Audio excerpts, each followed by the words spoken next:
लो, क्यों मार रहे हो मुझे? बच्चे देख रहे हैं, आखिर मेरी क्या गलती है जो रोज शाम को मुझ पर जानवरों की तरह टूट पड़ते हो? पत्नी हूँ तुम्हारी, ये बच्चे ना होते तो कब का छोड़कर चली जाती। तुझ जैसे घटिया इंसान को। खबरदार, अगर अब मुझ पर हाथ उठाया तो। संजय नशे में धुत। क्या कहा तूने? मुझे छोड़कर जाएगी? जाकर तो देख, तेरे टुकड़े टुकड़े ना कर दिए तो मैं भी अपने बाप की औलाद नहीं।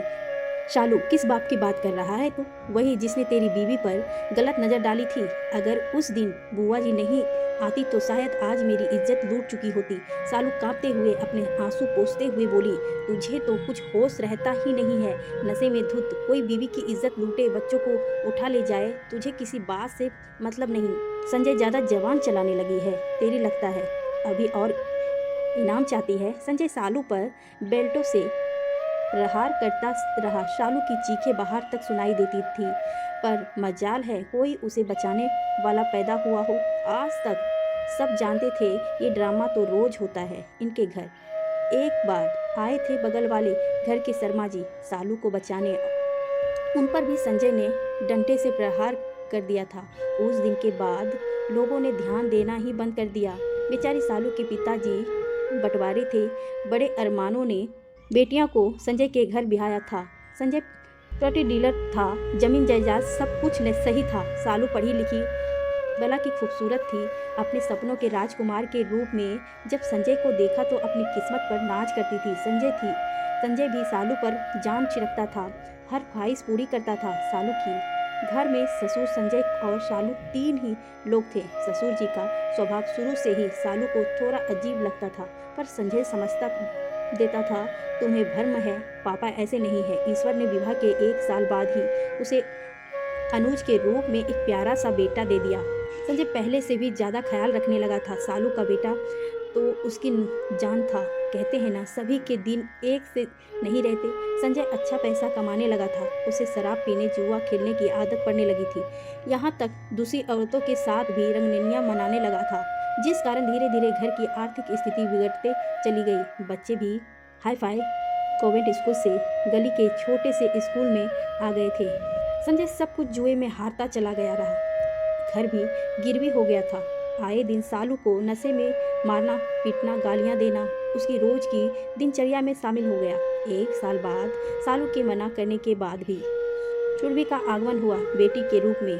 अपने बच्चों को भी मारने से नहीं चूकता था। संजय नशे में धुत कहीं पड़ा रहता, रात में लेट आता। सालू रात भर इंतजार करते रहती।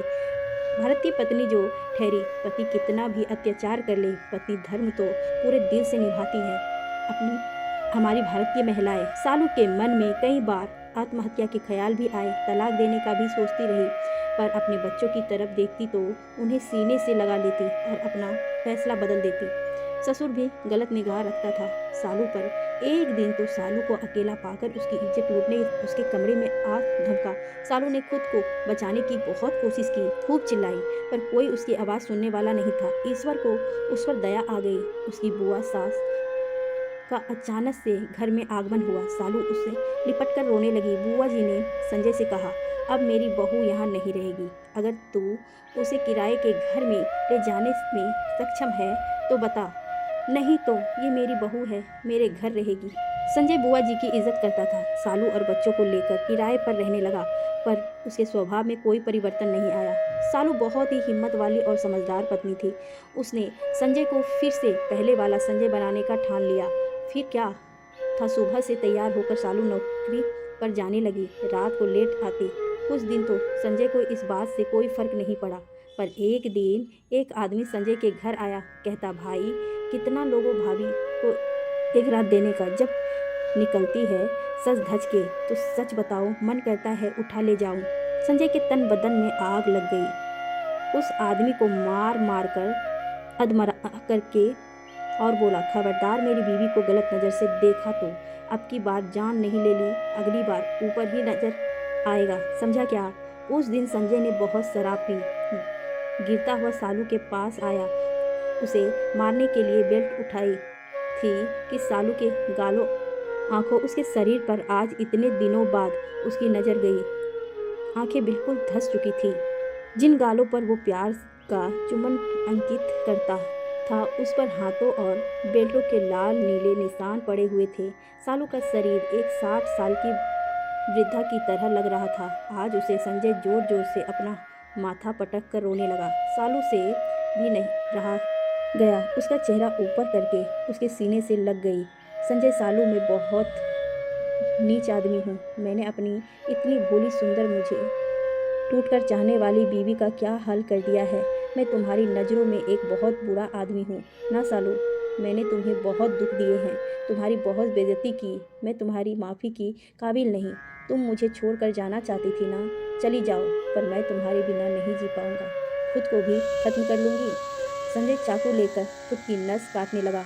शालू, तुम पागल हो गए हो क्या? मैं तुम्हें छोड़कर कहीं नहीं जा सकती। मेरे जानू जान, जाना होता तो जब तुमने मुझ पर पहली बार हाथ उठाया था तभी चली जाती। मुझे पता है तुमने बहुत गलत किया है, पर गलती इंसानों से ही होती है, इन बच्चों की तरह। देखो, रोज़ मुझसे कहते हैं मम्मी पापा ठीक हो जाएंगे, आप रो मत, हम फिर पहले की तरह पापा के साथ घूमने जाएंगे। तुम इन मासूम बच्चों को इतनी बड़ी सजा क्यों दे रहे हो? सालू ने संजय के हाथ से चाकू छीनकर फेंक दिया। घंटों संजय सालू और बच्चों को पकड़कर रोता रहा, गलतियों की माफ़ी मांगता रहा। आज संजय पूरी तरह से प्रायश्चित कर चुका था। अगले दिन से सालू और संजय दोनों ने एक साथ एक जगह काम करने का फैसला लिया। बच्चों अपने मम्मी पापा को एक साथ खुश देखकर खुशी से फूले नहीं समाते। धीरे धीरे उनके परिवार की आर्थिक स्थिति सुधार करने लगी। संजय और सालू पहले की तरह एक दूसरे की इज्जत करने लगे। मजाल है ऐसा कोई दिन जाता हो अब जब संजय सालू को अकेला छोड़ता हो। दीवाना तो वो हमेशा से था सालू पर। कुछ वृद्धि और वक्त ने हालात खराब कर दिए, पर सालू की जिम्मेदारी से एक टूटा हुआ रिश्ता फिर से पलवित होने लगा। दोस्तों, ऐसे हालात में कोई भी पत्नी तलाक दे देती, पर क्या इंसान को एक मौका देना ठीक नहीं? आज के समय में ज़्यादातर शादीशुदा रिश्ते के खत्म होने का एकमात्र कारण इंसान का आत्मसम्मान, उसका ईगो है। क्या रिश्ता खत्म करके इंसान खुश रहता है? एक बार जरूर पूछिएगा ऐसे इंसान से, देखिएगा कैसे अपने दिल में छुपे दर्द को सिसकती हुई आवाज़ से बयां कर